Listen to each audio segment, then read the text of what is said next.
ஓம்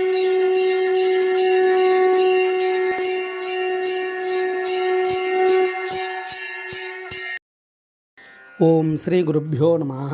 ஓம் come கணபதையே நமः. நம்ம ஸ்ரீநிகேதன் வலைதளம் வாயிலாக முருகப்பெருமானுடைய சஹஸ்ரநாமத்திலிருந்து தினமும் ஒரு நாமாவளி சிந்திக்கின்ற இன்றைய தினம் 567வது நாமாவளியாக ஓம் பிரகாஷாத்மனே நமः.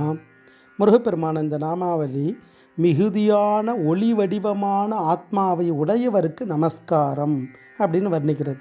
அதாவது பிரகாசமாக இருக்கக்கூடியவருக்கு நமஸ்காரம். இறைவன் எப்பேற்பட்டவராக அவதாரம் என்றார்? அவதாரம்னா இறங்குதல் அர்த்தம். தேவர்களில் துன்பங்கள் விலகுவதற்காக சிவபெருமானே அந்த ஆதியமும் அந்தமும் மற்ற அருட்பெரும் ஜோதியான சிவபெருமானுடைய அந்த நெற்றிக்கண்ணிலிருந்து பிரம்மமாய் நின்ற ஜோதி பிழம்பாக குமார பரமேஸ்வரன் அவதாரம் பண்ணார். அப்பேற்பட்ட அந்த பரம்பொருள் கருணையால் பல சக்தி வடிவங்கள் பல லீலைகள் இதெல்லாம் புரிந்திருக்காரு.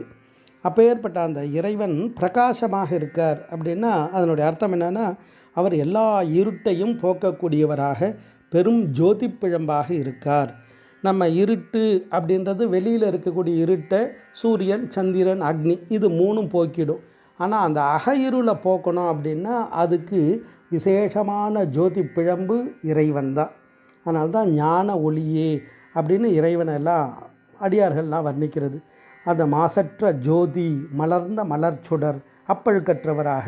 அதனால தான் வள்ளலார் 19ஆம் நூற்றாண்டில் வாழ்ந்த மகான் அருட்பெருஞ்சோதி தனிப்பெரும் கருணைன்னு இறைவனுடைய அந்த ஜோதியினுடைய தன்மையை விளக்கிறார்.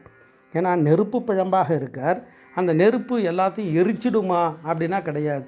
அந்த வெளிச்சத்தை கொடுக்கறது இல்லாமல் ஞான ஒளியாக இருந்து இந்த பிறப்புக்கு ஆதாரமாக இருக்கக்கூடிய அந்த வித்தையை நீக்கி விடுவார்.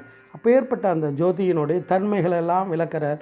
அந்த நெருப்பு எப்படி இருக்குது அப்படின்னா எல்லாத்தையும் அழிக்க முடியாத வஸ்துவாக இருக்கக்கூடிய அந்த ஆணவம் கர்மம் மாயை இந்த மும்மலத்தையும் பஸ்மமாக்கக்கூடிய பெரும் ஜோதி பிழம்பு இறைவன். அதை கருணையால் புரிகிறார். அப்பேற்பட்ட இந்த ஜோதியை நம்ம வழிபாடு செய்தால் என்ன பலன் கிடைக்கும்? அந்த ஜோதி வழிபாட்டின் மூலமாக ஆத்ம ஜோதி பிரகாசிக்கும்ன்ற தத்துவங்களை எல்லாம் நமக்கு சொல்கிறார், வர்ணிப்பார் சுவாமியை. நகப்பெருஞ்சோதி சுகப்பெருஞ்சோதி நவப்பெருஞ்சோதி சிவப்பெருஞ்சோதி அகப்பெருஞ்சோதி நடப்பெருஞ்சோதி அருட்பெருஞ்சோதி அருட்பெருஞ்சோதி அப்படின்னு வர்ணிப்பர். இதெல்லாம் அந்தந்த ஒவ்வொரு வார்த்தைக்கும் அவ்வளவு அர்த்தங்கள் இருக்குது.